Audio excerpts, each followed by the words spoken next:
कीमती ज़र मुबादला बचाने के लिए पुरतयश अशिया की दरामद पर पाबंदी। गाड़ियां, मोबाइल फोन्स, खाने पीने की अशिया, मेकअप का सामान दरामद नहीं किया जा सकेगा।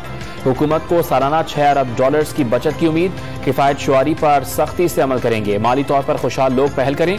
वज़ीर आज़म शहबाज शरीफ का ट्वीट।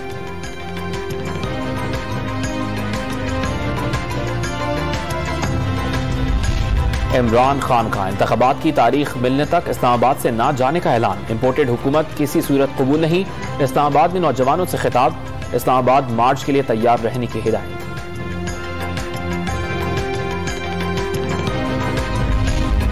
इंतखाबात की डेडलाइन देना बंद करें। इंतखाबात तब होंगे जब हुकूमत और इत्तेहादी चाहेंगे।